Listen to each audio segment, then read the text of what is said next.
Dan saya memberikan tema untuk seminar pada malam hari ini adalah pujian penyembahan adalah budaya kerajaan Allah dari Taman Eden sampai kepada kekekalan. Ya. Nah, Bapak Ibu Saudara-saudara, kita harus tahu bahwa ada sesuatu yang menjadi tujuan Allah menciptakan saya dan saudara, bahkan sampai kepada kekekalan. Ya. Berapa banyak di antara Bapak Ibu Saudara yang mau masuk surga? Boleh lambaikan tangan? Ya. Semua mau masuk surga? Amin. Nah, kalau kita mau masuk surga, kita harus tahu apa yang menjadi budaya ya dari kerajaan surga atau surga itu sendiri. Kalau tidak, nanti kita di sana kita bingung-bingung ya, atau kita tidak bisa mendapatkan tempat terbaik di surga. Kenapa? Karena kita tidak hidup dalam budaya kerajaan Allah ya. Karena itu Bapak Ibu Saudara, saya coba untuk melihat ya, sebenarnya budaya itu ya adalah kultur ya. Kalau dalam bahasa Latin itu kultura dalam bahasa Latin, sedangkan dalam bahasa Inggris itu cult ya. Dari bahasa Inggris ini cult muncullah ke bahasa Indonesia kultus yang kita kenal. Nah, apa itu kultus ya? Luar biasa. Kultus itu Bapak Ibu Saudara adalah penyembahan. Jadi kita lebih sering dengar orang waktu menyebut kata kultus itu berhubungan dengan orang-orang yang menyembah berhala, menyembah patung dan sebagainya. Tapi sebenarnya arti kultus itu adalah penyembahan. Dan kenapa saya ingin mengangkat tentang budaya Bapak Ibu Saudara? Karena kalau kita lihat ya, pengertian budaya itu, budaya merupakan cara hidup yang berkembang. Jadi budaya itu adalah cara hidup kita ya. Saya punya seminar yang lain. Kalau saudara pengen lihat, ada juga tentang pujian penyembahan. Saya bicara tentang gaya hidup pujian penyembahan. Tapi ini saya lebih fokus kepada budaya. Materinya berbeda, tekanannya berbeda. Nah, budaya itu merupakan cara hidup yang berkembang serta dimiliki bersama oleh kelompok orang dan diwariskan dari generasi ke generasi. Artinya saya dan saudara harus sadar bahwa penyembahan ini harus menjadi budaya kita. Amin. Budaya gereja kita, budaya keluarga kita, budaya kehidupan kita, yang akhirnya kita akan wariskan kepada orang-orang di sekitar kita, kepada anak-anak kita ya. Karena ini adalah sesuatu yang penting. Jadi ini yang sedang saya maksudkan Bapak Ibu Saudara. Sedangkan kerajaan Allah itu bukan bicara tempat atau lokasi. Kerajaan Allah itu berbicara tentang kehadiran Allah. Jadi malam ini saya ingin bicara tentang kita menjadikan pujian penyembahan menjadi budaya kita dalam kerajaan Allah, sehingga saya dan saudara akan menjadi orang Kristen yang tidak hanya menikmati Tuhan di gereja atau di ibadah, tapi di rumah, di kamar, di dapur ya, dalam pekerjaan.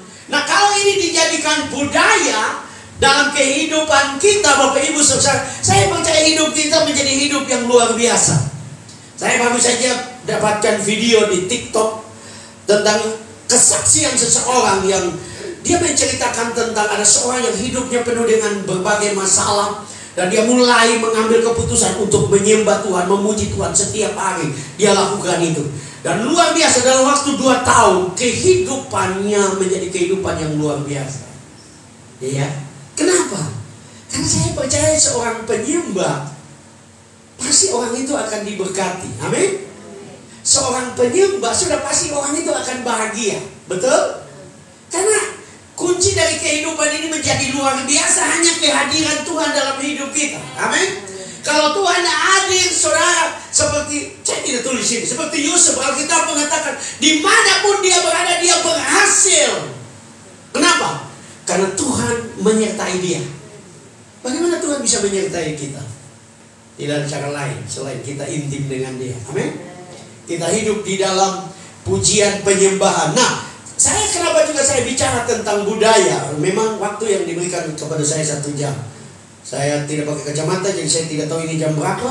Ya, jadi saya berharap roh memimpin saya, saudara, untuk melihat jam. Kalau tidak nanti kita pulang jam 11 malam ya. Nah Bapak Ibu saudara, kalau saudara baca perjanjian lama, Tuhan sendiri dalam Keluaran 23 ayat 17, Tuhan sudah memperingatkan orang Israel mereka harus 3 tahun sekali itu semua orangmu yang laki-laki harus menghadap hadirat Tuhan. Jadi Tuhan sudah bilang itu, ya. Tapi ya ini pelajaran yang penting. Kita semua bersyukur kita hidup di generasi ini. Kenapa?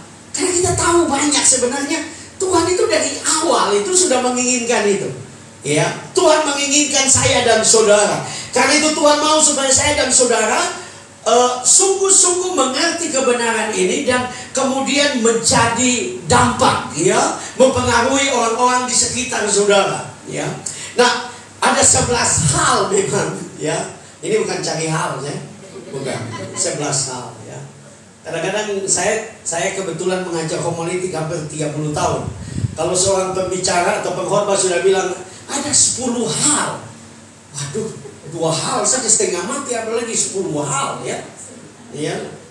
Ya, jadi terlalu banyak sebenarnya. Tapi kita akan cepat, saudara-saudara. Karena saya ingin, saya berharap satu waktu saya akan kembali. Tapi kalau memang ini terakhir, kemudian beberapa hari Tuhan datang, saya sudah selesai kejadian sampai kekekalan. Itu maksud saya. Iya, jadi mari kita mulai. Pertama, pujian penyembahan. Kalau sudah mau catat silakan. Pujian penyembahan adalah budaya kerajaan Allah. Karena rancangan awal penciptaan manusia itu adalah supaya menyembah Dia. Amin. Bilang temanmu di sebelah, kamu diciptakan untuk menyembah Tuhan. Ya.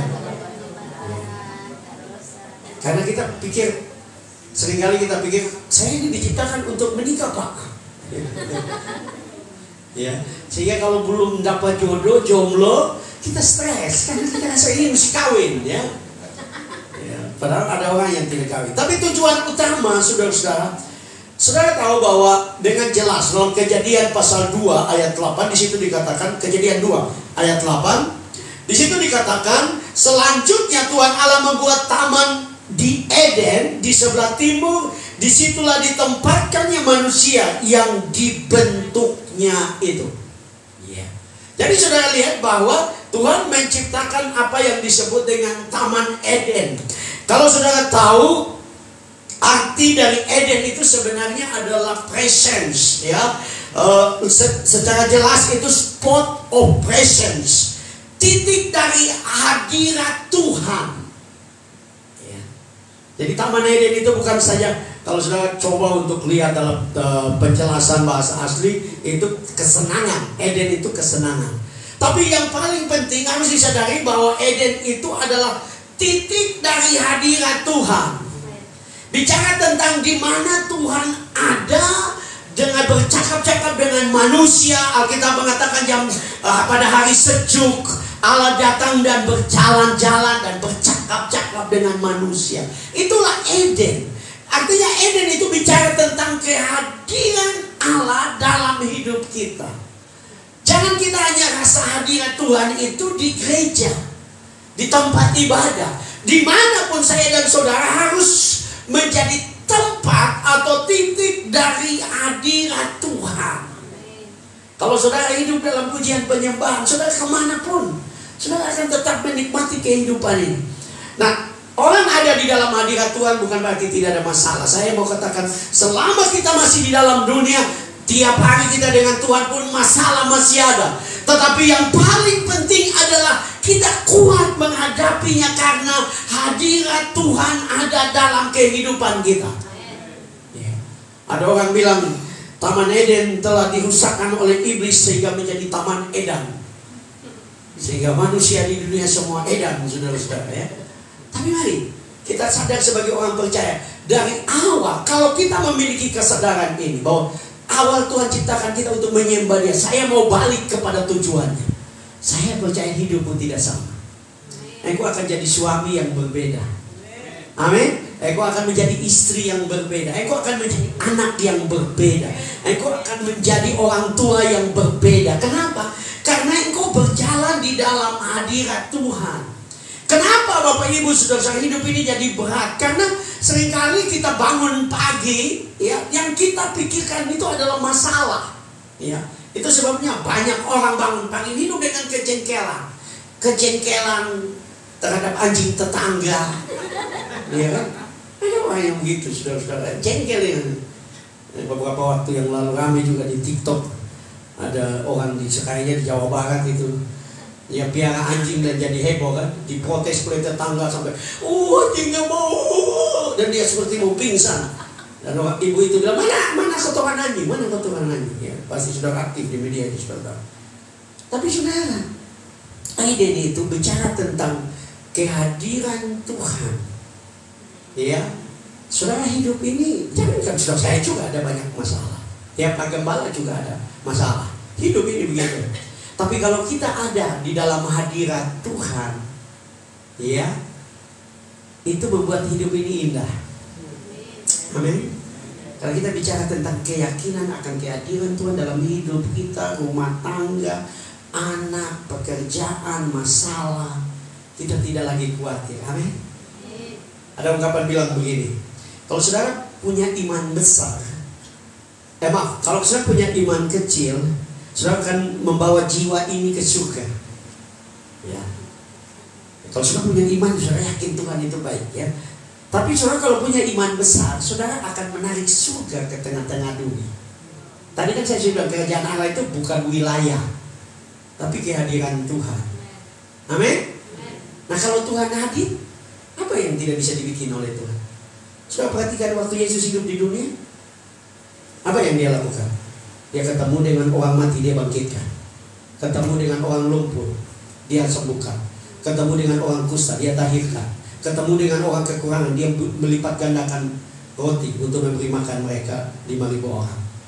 Itu bicara tentang kehadiran Tuhan, ya. Sehingga hidup ini akan penuh dengan sukacita, ya. Karena itu mari kita sadar bahwa Tuhan mau supaya kita sadar bahwa kita diciptakan untuk menyembah Dia. Yang kedua, ya, karena 11 ya, jadi baru 2. Pujian penyembahan adalah budaya kerajaan Allah, karena kita ini serupa dan segambar dengan Allah. Nah, ini saya sudah jelaskan kemarin dalam ibadah, ya. Ibadah pertama, ya. Kalau Bapak Ibu Saudara ibadah kedua mungkin tidak terlalu mengerti. Tapi kita tahu, ya, saya pikir Bapak Ibu Saudara tahu Kejadian 1 ayat 26-27, Tuhan menciptakan kita itu serupa, segambar dengan Dia.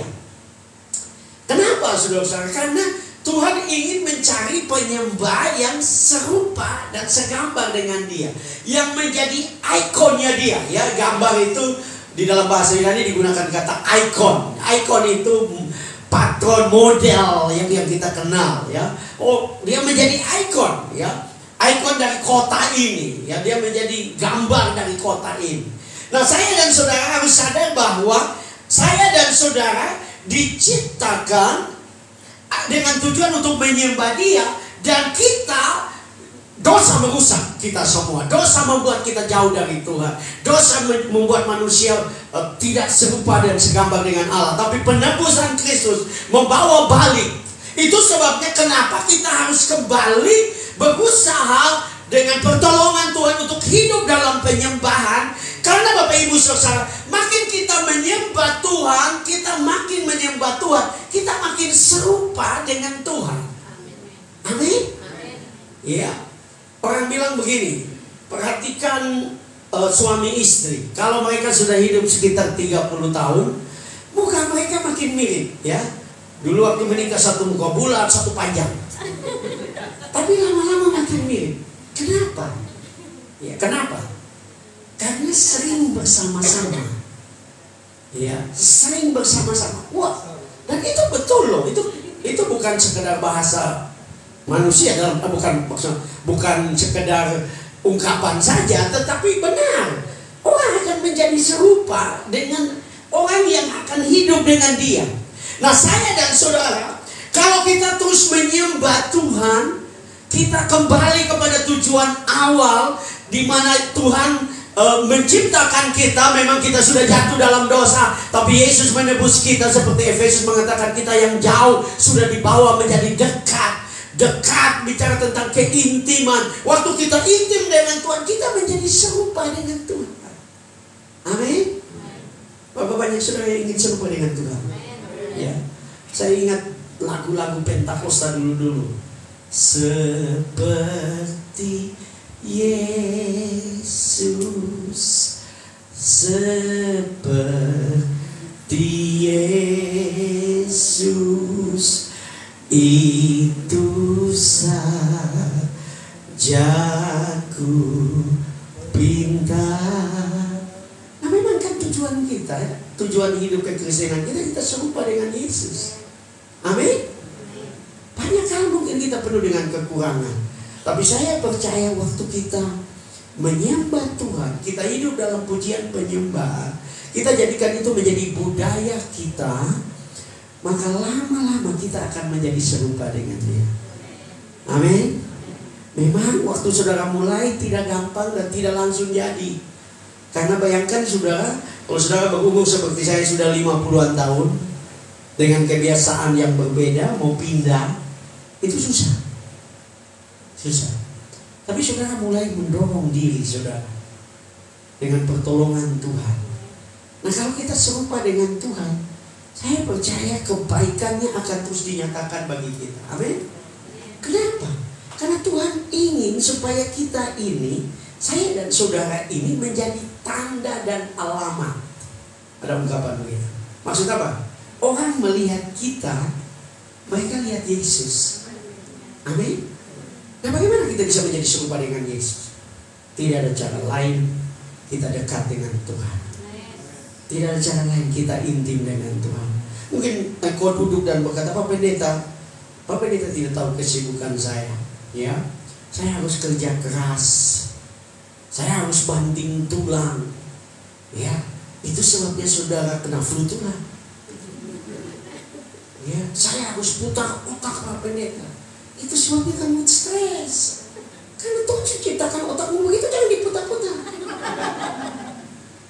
Ya, yang perlu engkau lakukan adalah tinggal dalam hadirat Tuhan. Biarkan Tuhan bekerja dengan caranya sendiri. Amin. Karena Tuhan sudah berjanji memelihara kita. Saya tidak mengatakan saudara tidak perlu kerja, harus kerja. Karena Paulus bilang orang yang tidak kerja tidak boleh diberi makan. Ya. Tapi waktu saudara lakukan itu, setelah saudara betul-betul intim dengan Tuhan, saudara akan lihat berbeda. Amin. Karena Tuhan bisa kirim berkat. Amin. Ya, Tuhan bisa pakai siapa saja. Ya, saya tidak tulis di sini, tapi waktu Elia, Tuhan setelah dia bernubuat bahwa akan terjadi kekeringan di Israel selama 3 tahun 6 bulan. Apa yang terjadi? Tuhan pergi ke tepi Sungai Kerit. Sungai Kerit itu adalah sungai kecil yang keluar ya dari Sungai Yordan, saudara, sungai kecil. Nah, di situ ada air terus. Dan saudara lihat, Alkitab mengatakan bahwa Tuhan berjanji pagi dan petang burung gagak akan kirim makanan, roti dan daging. Jadi kalau saudara makan burger bangga, Elia duluan makan burger. Dia punya Burger King. Ya, kenapa saudara? Karena Tuhan janji begitu. Amin. Ya. Dan saudara, saya suka sekali meneliti. Menurut saudara, burung gagak itu ambil daging dari mana? Kan sudah terjadi kelebaran kan? Bawa dari mana? Hah? Dia bikin pemotongan daging sendiri? Enggak kan? Yang masih ada daging di mana? Di istana raja. Betul.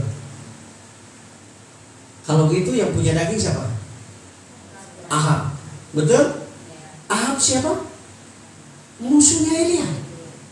Jadi kalau saudara sungguh-sungguh dengan Tuhan, saya percaya tiap hari karena Elia bukan gembala sidang, jadi harus berkunjung jemaat. Jadi dia tiap harinya pagi bangun pagi menyembah Tuhan, menyanyi menyembah. Ya, jadi asik-asik duduk di tepi sungai, ya menyanyi menyembah Tuhan. Burung gagak antah. Jadi kalau saudara sungguh-sungguh dengan Tuhan, Tuhan bisa pakai musuh untuk memberkati engkau. Bukan kawan saja, musuhmu. Amin. Itu yang Daud bilang, engkau menyediakan hidangan bagiku di hadapan lawanku. Ya. Karena kalau engkau dekat dengan Tuhan, Tuhan dapat memberkati engkau. Baik, yang ketiga, saudara-saudara, pujian penyembahan adalah budaya kerajaan Allah. Kalau kita perhatikan itu tidak berhenti sampai dapat dikatakan di Taman Eden. Tapi setelah manusia jatuh ke dalam dosa yang ketiga, itu juga sebenarnya dengan jelas Tuhan menunjukkan bahwa Tuhan ingin penyembahan. Ya. Perhatikan Kejadian 4 ayat 4 dan 5. Di situ dikatakan Kejadian 4 ayat 4 dan 5. Habel juga mempersembahkan korban persembahan dari anak sulung kambing dombanya, yaitu lemak-lemaknya. Maka Tuhan mengindahkan Habel dan korban persembahannya itu. Tetapi Kain dan korban persembahannya tidak diindahkannya. Lalu hati Kain menjadi sangat panas dan mukanya muram. Kenapa saya bilang seperti ini? Karena di sini dengan jelas ditunjukkan kepada kita ada perbedaan antara korban Kain dan Habel. Ya, korban Kain adalah binatang. Korban Habel adalah binatang. Korban Kain adalah tanaman, gandum pada waktu itu, ya, buah-buahan. Nah, kenapa itu menjadi perbedaan? Memang bukan hanya korbannya. Karena kalau tadi kita baca bahwa Habel dan persembahannya, iya kan? Bukan persembahannya yang diterima. Dan kenapa saya bilang ada perbedaan? Karena Habel sedang melakukan apa yang menjadi keinginan Allah. Padahal dia belum tahu. Ini kan bukan zaman Taurat yang Tuhan sudah bilang lemak-lemaknya harus dipersembahkan kan kepada Tuhan. Kalau saudara baca terus di dalam Taurat itu lemak itu milik Tuhan.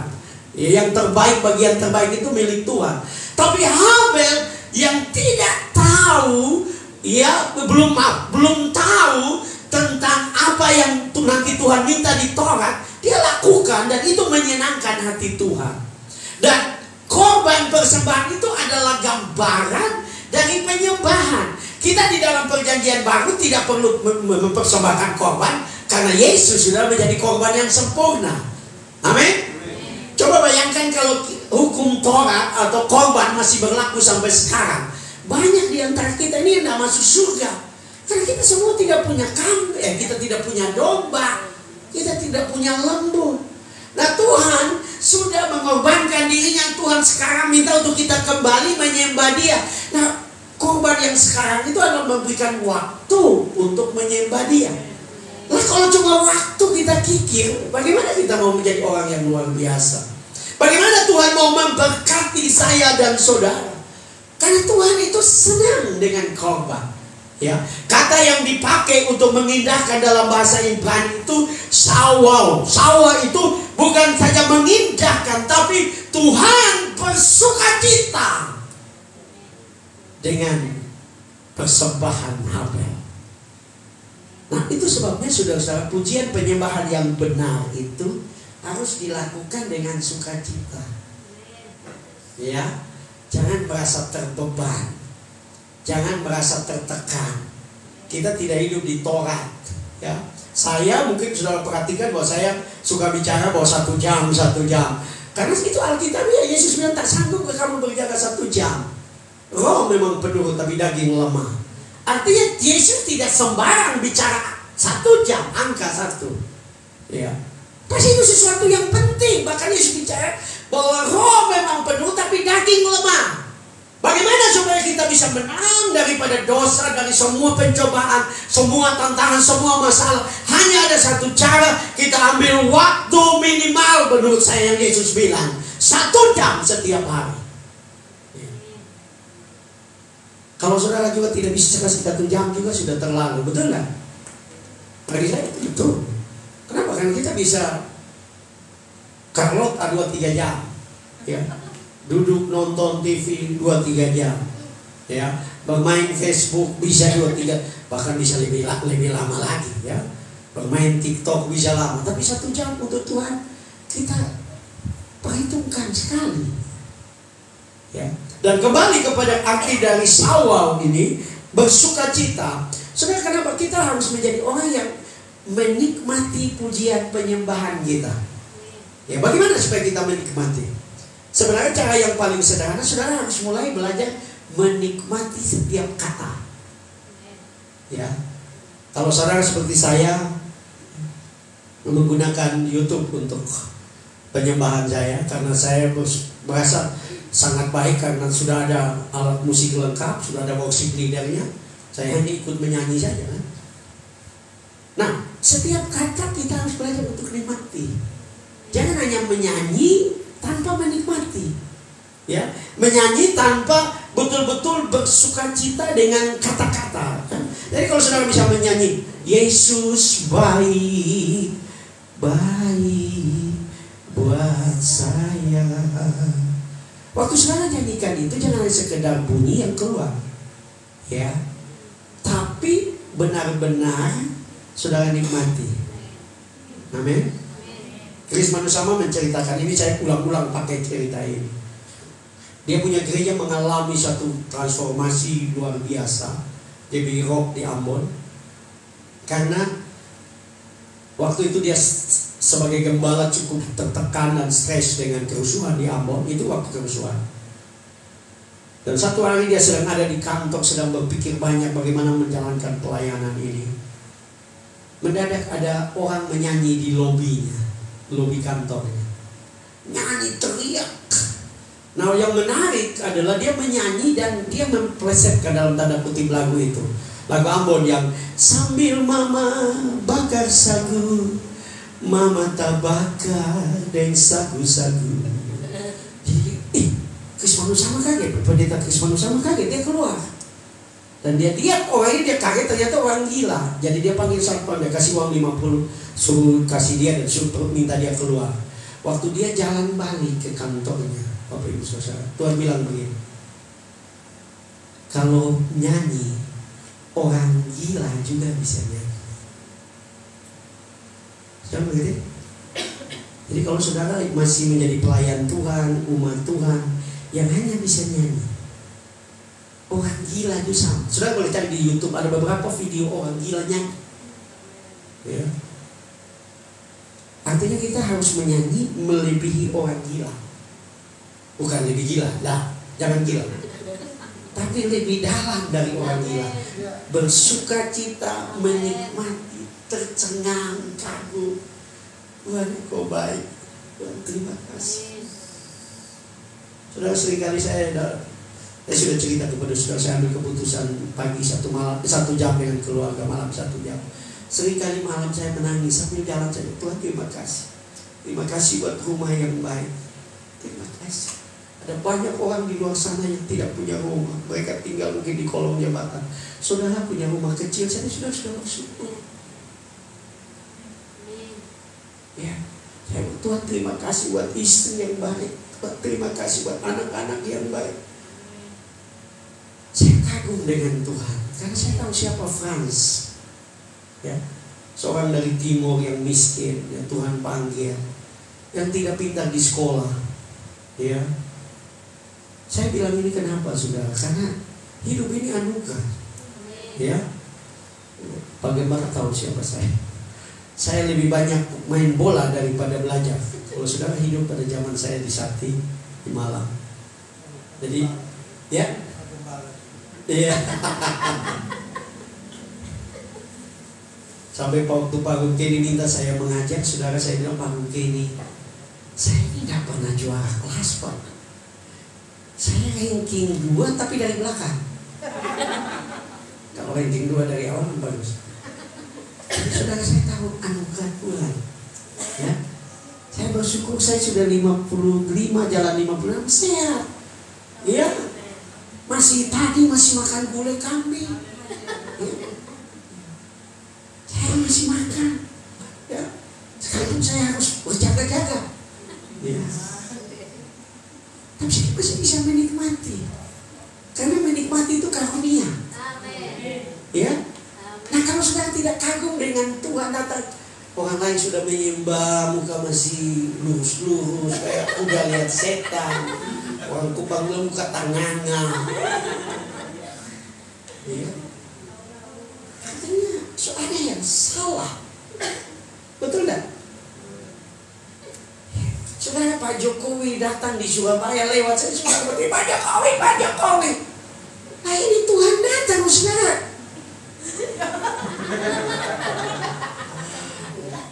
Artinya ada yang nggak beres itu. Betul nggak? Kalau saudara menyanyi tidak merasa kagum dengan dia, Tuhan kau baik, terlalu baik, sangat baik. Dia baik saudara, dia sangat baik. Dia tidak pernah mengecewakan kita, dia tidak pernah mempermalukan kita.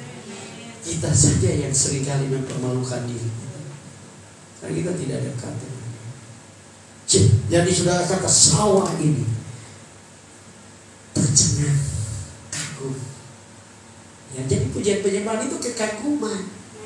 Kalau saudara kata Tuhan, aduh Tuhan terima kasih ya. Kalau saudara bangun alami mujizat kan biasa begitu. Pemimpin pujian belum suruh angkat tangan, saudara angkat tangan.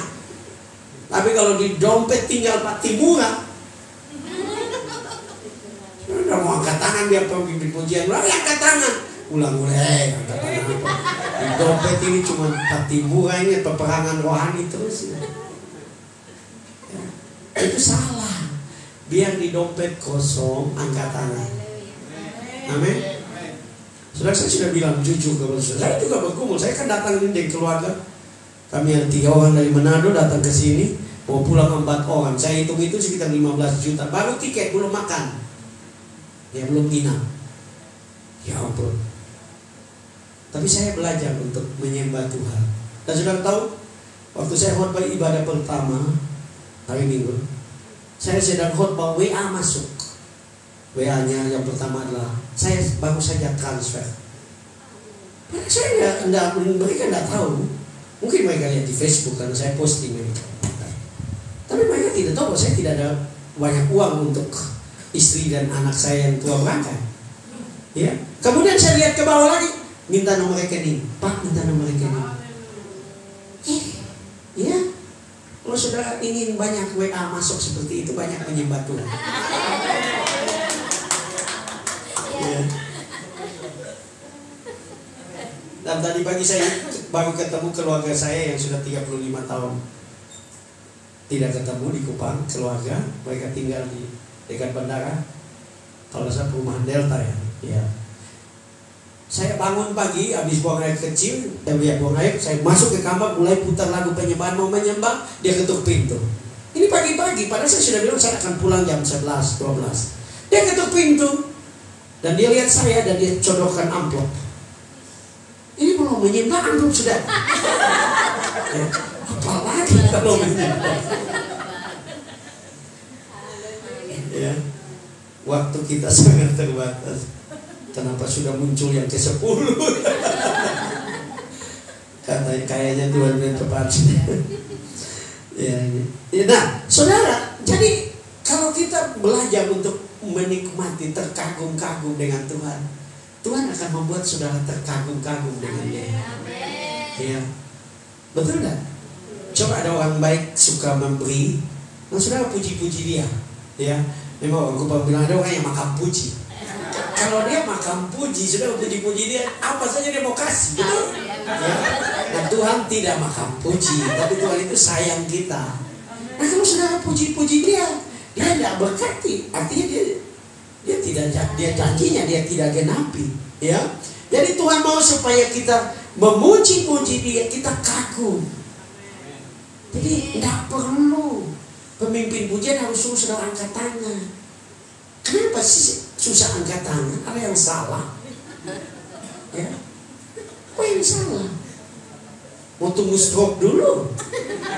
Ya, ibadah tidak mau menyanyi. Ya, menyanyi dalam hati. Ya, sesuai aliran kebatinan. Menyanyi dalam hati. Ya, kita bukan aliran kebatinan. Kita ekspresif. Ya, jangan. Jadi menyanyi mesti sungguh-sungguh. Amin. Menyanyi sampai temanmu di sebelah, wow, dasarnya sungguh-sungguh. Dia diberkati dengan pujianmu. Ya, jangan stroke mulu subengkol. Datang nih, bagaimana? Kamu melayani Tuhan. Nah, sehat kamu melayani. Stroke baru datang. Nah, banyak orang kan begitu. Stroke baru mau datang, bikin beban buat gereja. tidak pernah banyak perpuluhan, banyak gitu saja. Jadi saya dan saudara harus jadikan ini menjadi gaya hidup dengan kita mengagumi Tuhan. Amin. Karena makin saudara kagum dengan Tuhan. Kenapa Daud keturunannya dia diberkati luar biasa, keturunannya diberkati. Karena kalau saudara baca Mazmur, hampir semua itu ditulis oleh Daud. Kalau tidak salah sekitar 60-70% Mazmur ditulis oleh Daud. Kenapa? Apakah dia tidak ada masalah? Dia punya masalah lebih banyak. Betul tidak? Siapa di sini yang pernah mau ditombak mertua? Daud mau ditombak mertua. Jadi kalau mertua muka asam buat saudara, puji Tuhan. Daud lebih susah. Dia mau ditombak mertua ulang-ulang. Jadi mertua mau muka asam sudah mau gereja. Bapak kepala kita nggak mau gereja oleh mertua muka asam di kita. Ya ampun, bawa muka asam. Padahal mertua juga ada stres. Ya, jadi saudara menikmati kehidupan ini, ya.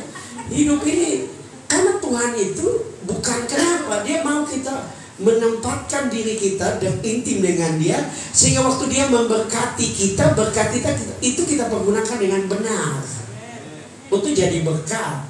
Kalau tidak, berkat itu akan justru menjadi kehancuran bagi saya dan saudara. Ya.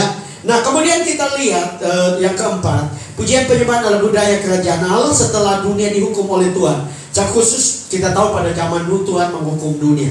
Tapi Alkitab mengatakan waktu Nuh keluar dalam Kejadian 8 ayat 20 dan 21, di situ dikatakan, lalu Nuh mendirikan mezbah bagi Tuhan dari segala binatang yang tidak haram dan dari segala burung yang tidak haram diambilnya beberapa ekor, lalu ia mempersembahkan korban bakaran di atas mezbah itu. Ketika Tuhan mencium persembahan yang harum itu, berfirmanlah Tuhan dalam hatinya, aku takkan mengutuk bumi ini lagi, karena manusia sekalipun yang ditimbulkan hatinya adalah jahat dari sejak kecilnya, dan aku takkan membinasakan lagi segala yang hidup seperti yang kulakukan. Nah, kata mencium itu Bapak Ibu Saudara-saudara, itu di dalam bahasa Ibrani berasal dari kata ro'ah. Ro'ah itu adalah menikmati. Jadi selain kita terkagum, tadi sebenarnya saya sudah bicara kan.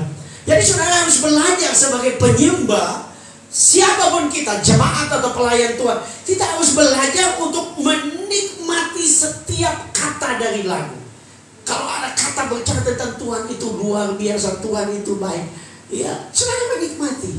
Contohnya, hidupku menggenapi firman-Mu.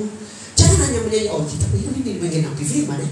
Enggak, saudara harus menikmati. Oh, aku percaya aku akan diangkat oleh Tuhan, aku akan dipromosi oleh Tuhan, aku akan diberkati oleh Tuhan sesuai dengan firman Tuhan. Allah, aku akan memenuhi segala keperluanku menurut kekayaan dan kemuliaan Kristus. Nikmati setiap kata-kata dari pujian itu, nikmati setiap janji Tuhan dalam hidupmu. Saya percaya itu akan menjadi luar biasa. Karena kenapa? Tuhan juga menikmati apa yang kita persembahkan kepada Dia. Dengan jelas Nuh mempersembahkan dan Tuhan senang. Nah, saya percaya kalau engkau memuji Tuhan sungguh-sungguh, ya, dan engkau menikmati, engkau akan lihat Tuhan dahsyat, Tuhan luar biasa. Waktu 1 jam itu tidak terasa, saudara-saudara. Kalau engkau menikmati, kenapa kita rasa 1 jam itu lama? Karena kita tidak menikmati. Ya. Saya lupa apakah saya sudah bilang di sini. Kalau saudara tahu kata menyembah itu juga berarti mencium, ya, memberikan kasih sayang, ya. Jadi waktu saudara menyembah, saudara sedang intim dengan Tuhan, bukan baku cium dengan Tuhan dalam pengertian fisik. Ini bahasa Kupang ya. Bukan, tapi ini bicara tentang keintiman, ya. Kalau saudara tahu kata aku tidak mengenal kamu, yang Matius 7 ayat 23, Tuhan berkata, nyala kamu hai pembuat kejahatan, aku tidak mengenal kamu. Itu berasal dari kata mengenal, itu berasal kata ginosko. Ginosko itu permisi, tapi itu hubungan intim suami istri. Jadi hubungan kita dengan Tuhan itu harus dekat, ya. Jika Sehingga Tuhan mengenal kita. Kita mengenal Tuhan. Kita dekat dengan Tuhan. Nah, Tuhan mau menikmati apa yang kita persembahkan kepada Dia. Apa yang kita lakukan kepada Dia. Nah, apa yang bisa kita lakukan secara gratis? Hanya pujian penyembahan. Ya, hanya pujian penyembahan. Ya. Saya sambil bicara ini, saya ingat ada orang suka live di TikTok seperti saya. Terus dia live begini, dia bilang, saudara-saudara, tolong tap layar. Live ini tidak gratis, saya punya kuota habis. Saudara cuma nonton, tolong tap layar. Tap layar itu gratis. Saya dengar itu betul juga ya. Orang yang live kuota habis. Ya, orang nonton enak, suruh tap layar, tidak mau tap layar. Saya tidak sudah angkat buka HP kalau tap layar. Fokus di sini. Dan kirain waktu buat tap layar. Tapi Tuhan mau supaya kita menikmati. Amin. Yang kelima, saudara-saudara. Yang kelima artinya masih 6. Pujian penyembahan adalah budaya kerajaan Allah dari para patriark. Ya, secara khusus, saudara lihat kenapa Abraham, Ishak, Yakub diberkati luar biasa. Keturunannya. Bahkan kita kenal, ya. Bahkan kita berdoa saja diberkati dengan doa Abraham, Ishak, dan Yakub. Kenapa? Karena kalau saudara perhatikan itu berbeda. Karena setelah generasi Yakub tidak ada lagi dilakukan. Apa yang menjadi ciri? Ya, cirinya adalah mereka membangun mezbah. Ya, mezbah itu apa? Itu penyembahan. Ya, pada zaman dulu penyembahan itu dilakukan dari korban yang dipersembahkan di atas mezbah. Tadi saya sudah bilang kepada saya dan saudara bahwa kalau kita mau kembali kepada perjanjian lama, kita semua ini tidak berkenan. Tidak ada yang punya kambing. Siapa di sini punya domba? Tidak ada. Saudara semua tidak berkenan. Termasuk saya yang berdiri. Ya. Tapi Tuhan mau supaya kita sadar kehidupan ini menjadi luar biasa. Saya sudah katakan atau belum ya. Tapi kalau saudara baca bukunya Ron Ox, ya, Gerakan Pentakosta mengalami krisis, dia mengatakan bahwa Gerakan Pentakosta sendiri mengalami penurunan. Kenapa? Karena gereja sudah kehilangan kekuatan dalam ibadah mereka, yaitu penyembahan, pujian kepada Tuhan. Ya, gereja akhirnya menjadi tradisi. Ya, gereja hanya rutinitas. Gereja tidak seperti apa yang Tuhan inginkan, sudah menjadi perkumpulan sosial. Ya, hanya perkumpulan sosial.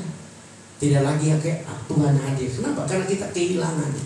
Nah, saya cepat sudah. Jadi saudara, kalau kita lihat dengan jelas bahwa Tuhan menginginkan untuk kita kembali melakukan apa yang Dia mau. Kemudian yang ke-6, pujian penyembahan menjadi budaya kerajaan Allah saat Daud menjadi raja. Ini saya sudah bicara memang ya, keinginan terbesar seorang penyembah. Tetapi saya mau katakan kepada saudara, kenapa Daud menjadi luar biasa? Ya, karena dia adalah orang yang melakukan apa yang Tuhan inginkan. Ya, waktu dia bawa tabut, kembali tabut ke Yerusalem, dia tidak masukkan tabut di kemah suci, saudara. Alkitab mengatakan dia membuat kemah. Saudara bisa baca dalam 2 Samuel 8 ayat 17. Dia membuat kemah dan dia menempatkan tabut. Tabut itu berbicara tentang kehadiran Tuhan. Tabut berbicara tentang hadirat Tuhan. Dan dia membangun kemah itu, saudara-saudara.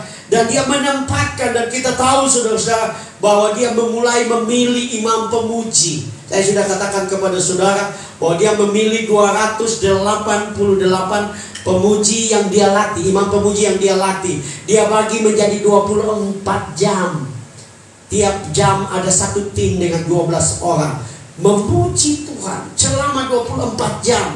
Dan saudara, itu yang membuat kehidupannya luar biasa. Itu sebabnya Daud berkata di dalam Mazmur 119 ayat 146, Daud berkata bahwa 7 kali sehari aku memuji-muji Tuhan. Wow, ini raja loh. Masih ada waktu 7 kali. Nah, saudara, bukan RT juga tidak ada waktu dengan Tuhan. Ya. Kalau RT lumayan, ini bukan juga. Tapi tidak ada waktu. Ini kan keterlaluan kita. Ya, saudara bilang tidak ada waktu dengan Tuhan. Artinya saya dan saudara, kalau Daud bisa lakukan, kalau saudara baca dalam Mazmur 119 ayat 62, dia berkata, tengah malam aku bangun untuk bersyukur. Mungkin dia kaget bangun tengah malam, dia datang ke ikut kelompok yang satu. Karena kelompok-kelompok ini dibiayai, jadi mereka tidak kerja lagi. Kerja mereka cuma jaga tiap jam, baku ganti tiap kelompok. Dan dia biayai semua. Itu sebabnya kerajaannya diberkati, anak-anaknya diberkati. Luar biasa. Kenapa? Dia tahu memuji Tuhan. Ya. Kalau saudara baca Daud, kisah Daud, saudara akan terkagum-kagum. Karena satu waktu Tuhan datang kepada dia dan berkata bahwa keturunanmu sampai jauh tidak akan lenyap dari takhta Israel. Ya, dan dia berkata, itu saya suka Daud bilang begini, Tuhan, betapa engkau luar biasa. Engkau memberkati aku sekarang berlimpah-limpah, tapi engkau masih memberkati aku sampai jauh. Wow. Daud luar biasa. Padahal dia lakukan sederhana, hanya memuji Tuhan, menyembah. Dan kita semua bisa lakukan itu juga. Ya. Karena Tuhan mau supaya kita kembali kepada apa yang menjadi kehendaknya, apa yang menjadi rencana. Ya. Kristus sama berkata di dalam Injil ada satu kisah di mana ada seorang yang berteriak, Guru kasihanilah aku, Guru kasihanilah aku. Dia terus berteriak dan Yesus terus berjalan, Guru kasihanilah aku. Yesus terus jalan. Tapi waktu dia berteriak, Yesus anak Daud kasihanilah aku, Yesus balik. Ada apa dengan Daud?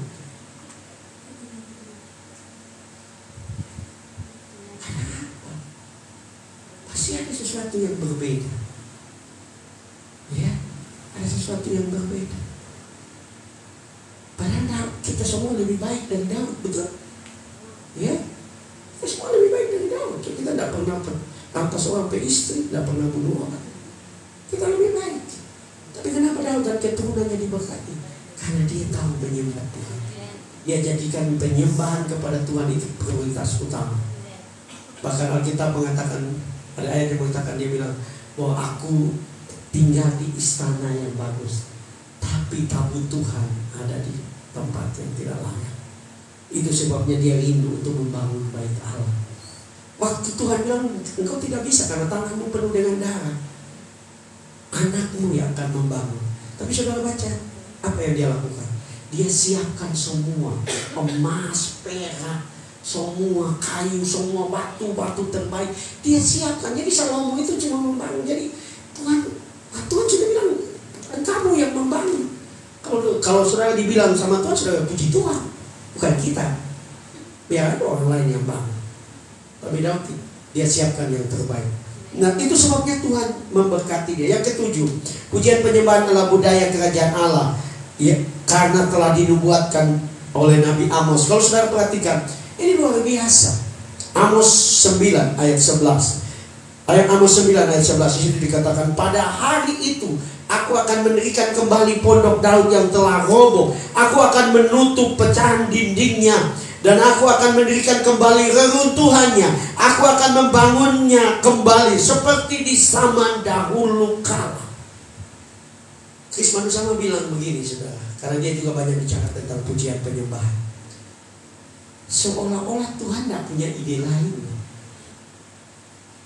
Saudara lihat, Tuhan juga tidak punya ide. Pakai ide Daud. Bikin pondok Daud, kan ide Daud. Kan Tuhan tidak bicara dengan Daud bikin kemah. Enggak, Tuhan hanya suruh bikin kemah. Semua ukuran peralatan kan sudah disampaikan kepada Musa. Tuhan tidak suruh bikin kemah Daud kan. Jadi apa yang Kristus sama bilang, Tuhan seperti tidak ada ide. Pakai ide Daud, bukan berarti menghina Tuhan, tidak. Tapi luar biasa ide Daud ini sampai Tuhan pun menubuatkan. Ya, ini luar biasa. Ya, kalau Tuhan saja, ya, kalau Tuhan saja menyuruh seperti ini, artinya sesuatu yang penting, betul? Betul nggak? Betul. Dan ini sesuatu yang luar biasa.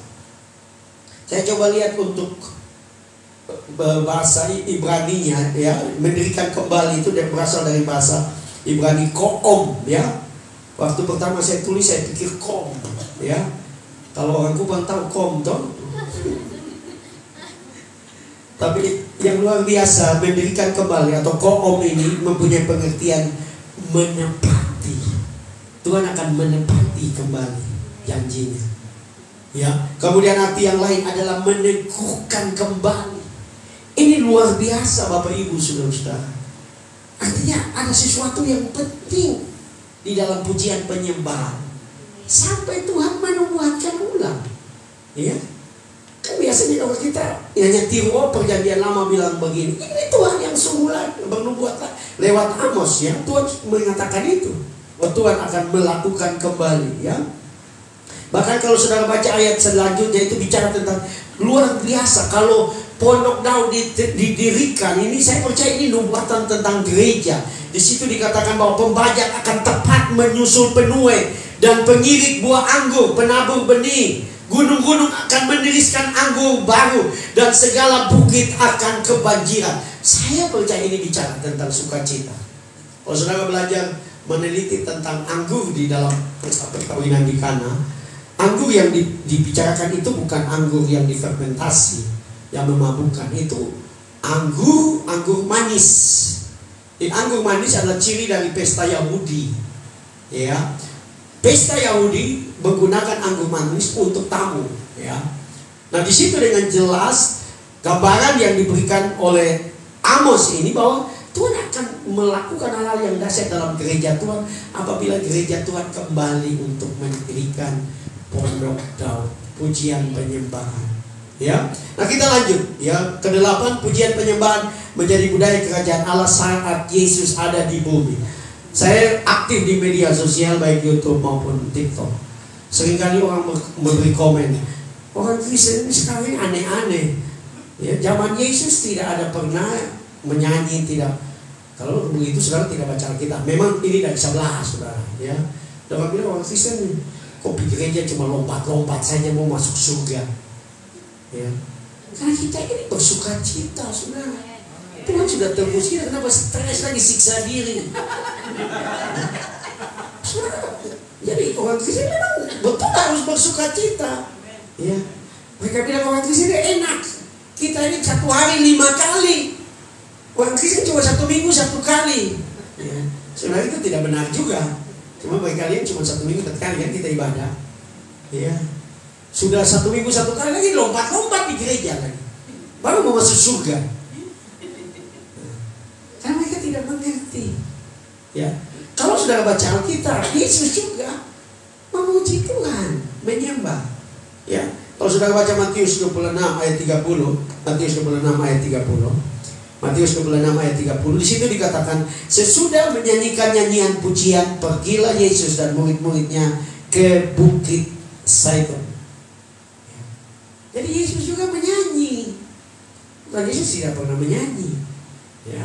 Yesus juga menyanyi. Bahkan Alkitab menunjukkan bahwa pada hari masih gelap Yesus menyingkirkan diri ke tempat yang sunyi. Dia sedang memuji dan menyembah Bapa. Ya. Jadi artinya saya dan saudara harus sadar. Bahkan Paulus sebenarnya dalam Efesus 5 ayat 19 berkata seperti ini adalah ciri ibadah yang benar. Di situ dikatakan, dan berkata-katalah seorang kepada yang lain dalam mazmur, kidung pujian dan nyanyian rohani. Bernyanyilah dan bersoraklah bagi Tuhan dengan segenap hati. Ya, jadi Alkitab dengan jelas menunjukkan kepada kita untuk ibadah yang benar itu pujian penyembahan. Ya, memuji Tuhan, bermazmur, memuliakan Tuhan, menyembah. Ya, menyembah Tuhan. Bermazmur itu apa? Berkata-kata tentang kebaikan Tuhan. Berkata-kata dengan iman, berkata-kata secara profetik dengan apa yang Tuhan akan lakukan. Daud, sudah baca mazmur itu adalah gambaran mazmur yang benar itu Daud. Dia bilang, dengan Allah aku melompati tembok. Ya. Kalau ini kan cerita sebenarnya, tapi itu mazmur. Iya kan? Artinya saya dan saudara diminta Tuhan untuk bermazmur bagi Dia, memuji dan menyembah Dia. Maka saya dan saudara akan melihat sesuatu yang dahsyat dalam hidup kita. Amin. Bahkan kalau saudara meneliti dengan baik Injil-Injil, tiap kali Yesus menyingkir ke tempat yang sunyi, Dia akan melakukan mujizat yang besar. Jadi artinya kalau saudara dekat dengan Tuhan, saudara akan lihat mujizat luar biasa. Ya, saya pernah baca tentang Frankie Kuncoro, pencipta lagu. Kemenangan terjadi di sini. Pencipta lagu rohani. Dia cerita, saudara-saudara, dia dulu di Surabaya katanya, kemudian Tuhan bawa dia ke Jakarta. Dia mulai cipta lagu rohani, dia melayani Tuhan, tapi dia belum betul-betul mengalami berkat Tuhan yang luar biasa. Ada banyak kesulitan termasuk ekonomi. Nah, dia ingin untuk punya tempat, ya. Dia ingin membangun semacam sekolah penyembahan. Kalau tidak salah nama sekolahnya adalah Unlimited Worship, saudara. Tapi waktu dia cari tahu untuk tempat, dia mau sewa ruko. Dia mau sewa, ternyata ruko itu waktu itu satu kali sewa 1 tahun, sewa 1 tahun itu 200 juta, ya. Tapi Tuhan bilang, kamu menyembah aja. Jadi dia ambil keputusan tiap hari 1 jam. Dia menyembah Tuhan 1 jam. Dia hanya menyanyi, menyembah. Dia menyanyi dan menyembah Tuhan, menyanyi dan menyembah Tuhan. Satu hari dia diminta pelayanan di Plaza Indonesia. Waktu pelayanan di sana, ya, habis pelayanan dia bercerita. Kebetulan ada seorang ibu di situ. Dia bercerita dengan ibu itu, dia punya mimpi, ya. Dia punya mimpi untuk membangun sekolah pujian penyembahan Unlimited Worship. Waktu dia sharing dengan ibu ini bilang begini, loh, kenapa tidak buka saja di Plaza Indonesia? Ya, kan lebih bagus kalau di Plaza Indonesia. Jadi dia tanya, dia bilang, kalau di Plaza Indonesia berapa bu sewanya per bulan? Dia coba cek per bulan saja. Oh, di Plaza Indonesia per bulan 200 juta. Yang ruko 1 tahun 200 juta kita tidak mampu, apalagi ini 1 bulan 200 juta. Kemudian ibu itu bilang, kamu mau di Plaza Indonesia? Ya, saya mau, tapi kalau 1 bulan 200 juta saya tidak ada uang. Terus ibu itu bilang begini, kamu silakan pakai saja, nggak usah bayar 1 sen pun. Lihat, ya, ada banyak mimpi kita yang sebenarnya kita akan lihat kemuliaan Tuhan, mujizat Tuhan. Kalau kita hidup dalam penyembahan dengan Tuhan, saudara akan lihat banyak hal-hal, kebetulan yang saudara tidak sangka. Karena Tuhan tahu kok. Ya, kemarin saya cerita, Tuhan tahu kok di dompetmu ada warna apa. Betul. Memangnya Tuhan nggak tahu? Dia tahu kok. Dalam hati saja dia tahu, apalagi dompet. Ya. Karena saudara seringkali kalau dompet kosong kan buang sembarangan. Tuhan lihat. Kan sudah tidak ada isi, jadi saudara buang sembarangan. Kalau ada isi banyak, saudara menjaga terus kemana-pun bawa. Ya. Kalau tidak ada isi, ya buang di sana saja. Tuhan tahu.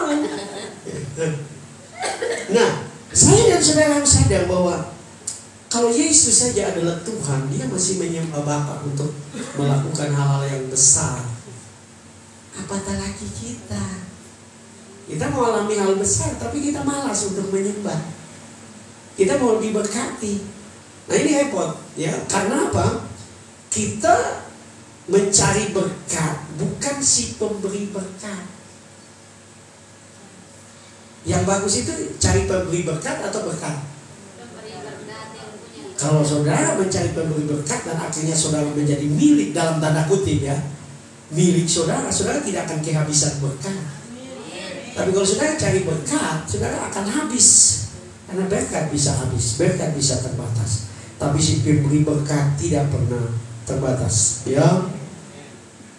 Nah, kemudian saudara yang berikut, yang ke-9, pujian penyembahan menjadi budaya kerajaan Allah, yaitu telah menjadi keputusan roh dan keputusan para rasul. Kalau saudara lihat Kisah Rasul 15, ini adalah pengulangan dari Yakobus. Kisah Rasul 15 ayat 16-17. Kisah Rasul 15 ayat 16-17. Di situ dikatakan, kemudian aku akan kembali dan membangunkan kembali pondok Daud yang telah roboh, dan reruntuhannya akan kubangunkan kembali dan akan kuteguhkan, supaya semua orang lain mencari Tuhan, dan segala bangsa yang tidak mengenal Allah yang kusebut milikku. Demikianlah firman Tuhan akan melakukan semuanya itu.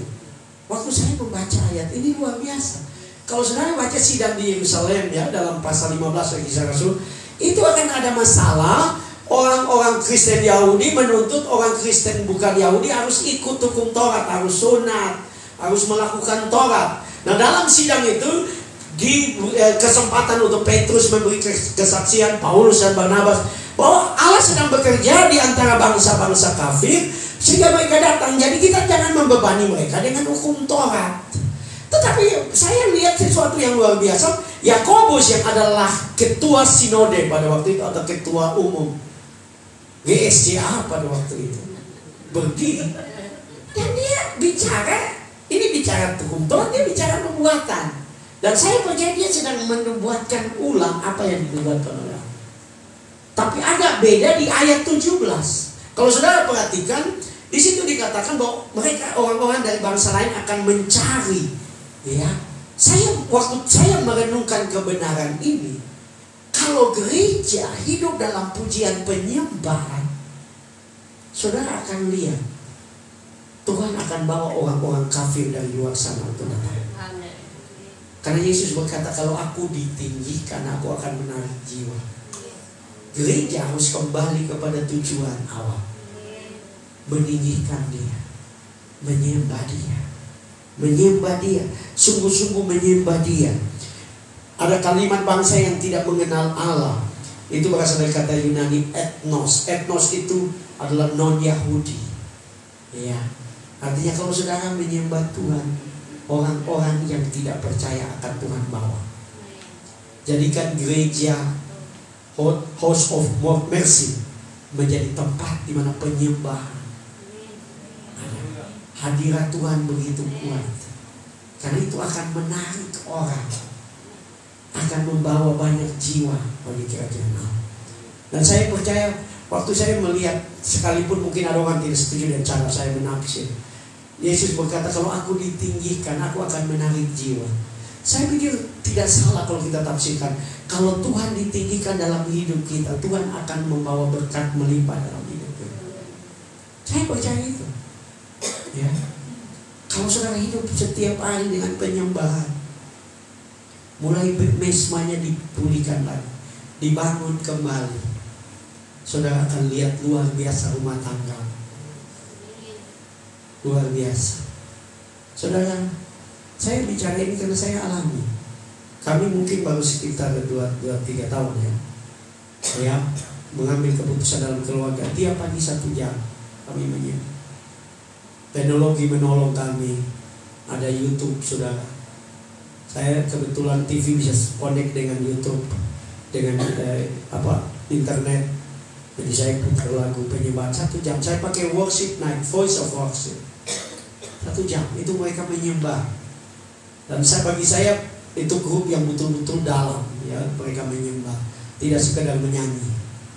Dalam sekali. Dan saya belum bersaksi di sini mungkin, tapi saudara tahu, anak saya yang dibully dan putus kuliah, mendadak jam 11 siang ditelepon untuk masuk kerja di kantor. Kalau bukan Tuhan mana mungkin. Cuma tamat SMA, ada banyak sarjana pengangguran kok. Kalau bukan Tuhan mana mungkin.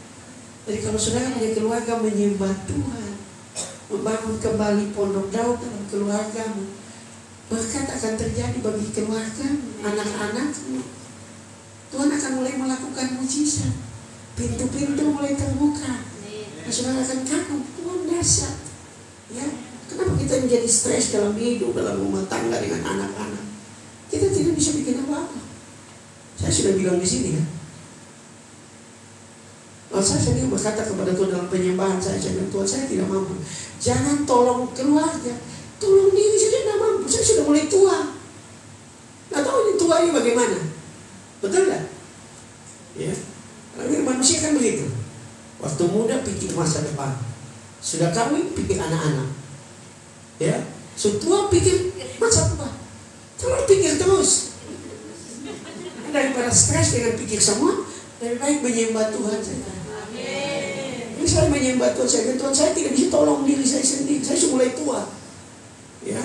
Dan saya tidak kaya, jadi saya serahkan hidup buat Tuhan. Ya, saya tidak mau stroke, saya tidak mau jantung. Saya mau sehat, mendadak mati saja. Ya.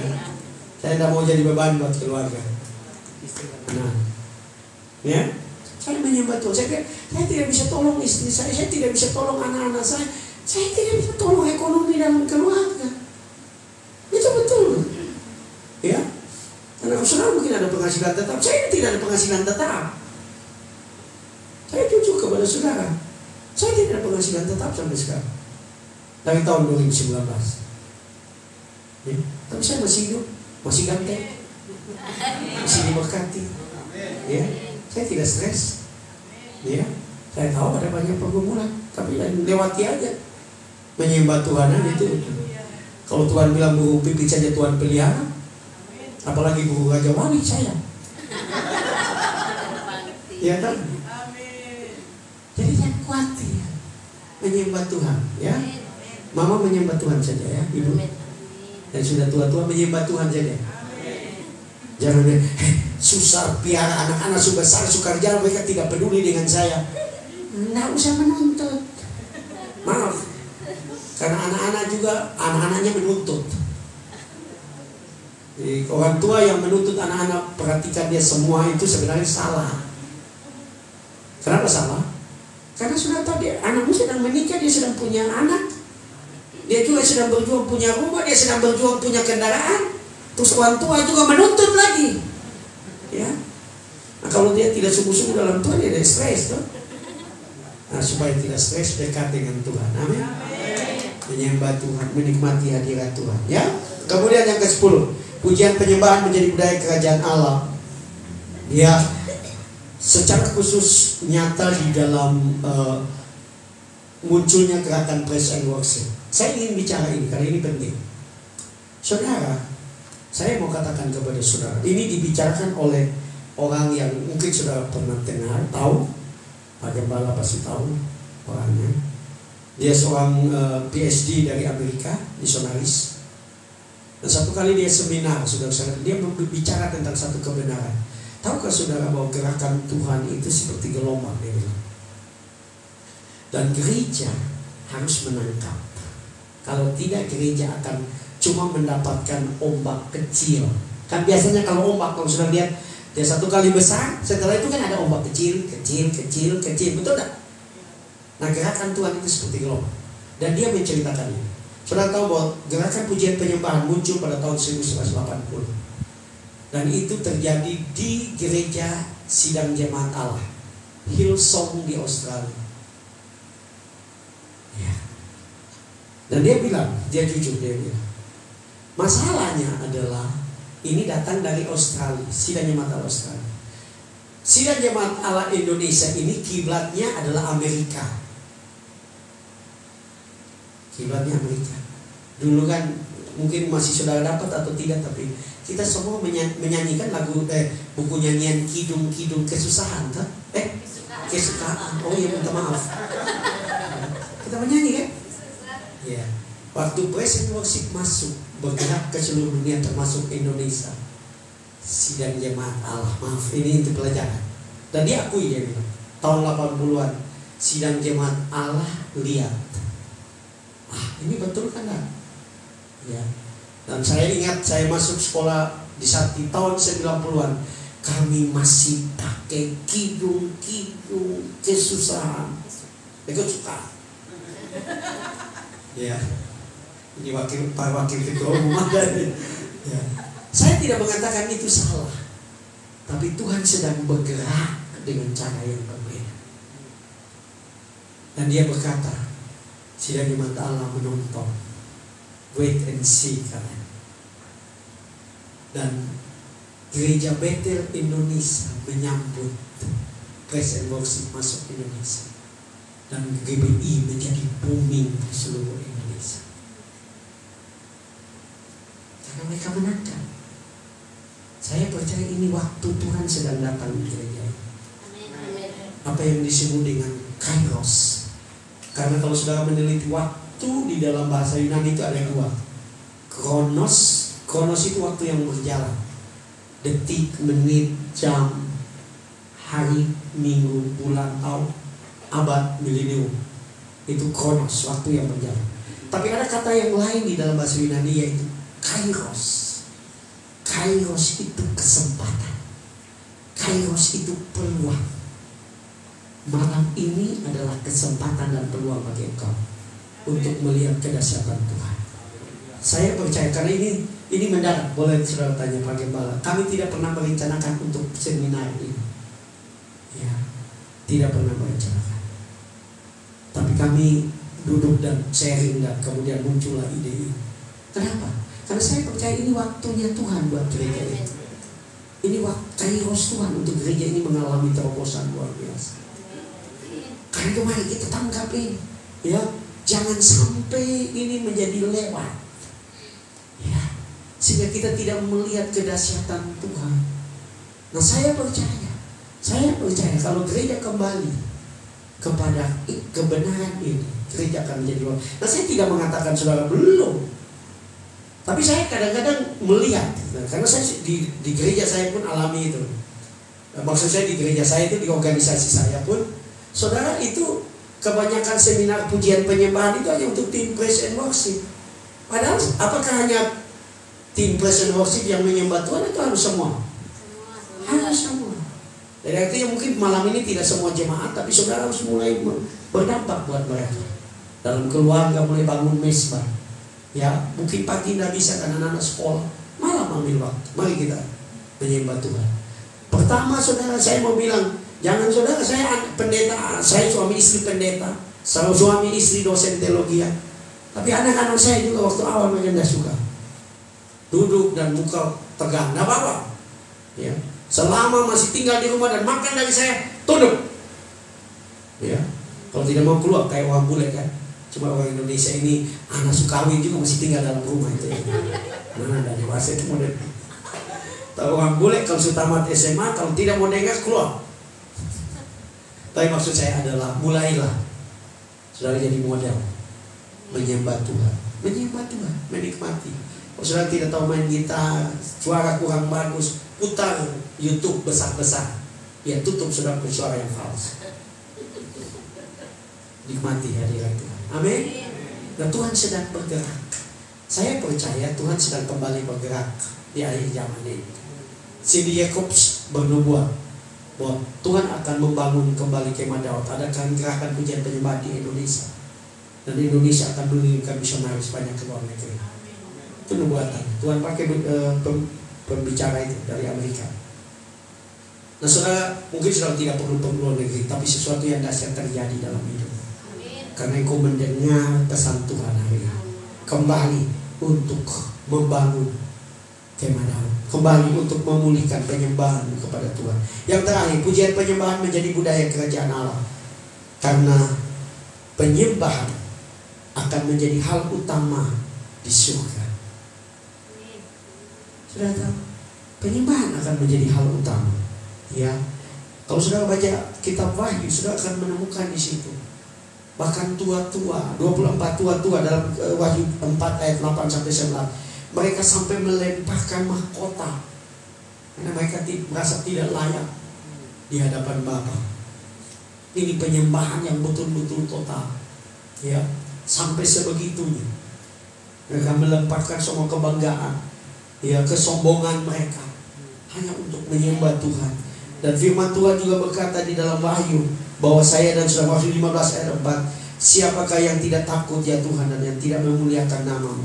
Sebab engkau saja yang kudus, karena semua bangsa akan datang dan sujud menyembah engkau. Sebab telah nyata kebenaran segala penghakiman. Kita semua akan menghadap Tuhan dan akan menyembah Dia. Saya sudah berkata bahwa menurut seorang pembicara terkenal dan juga teolog yang cukup dikenal bernama Peter Wagner, dia berkata bahwa di surga itu ada lapisan.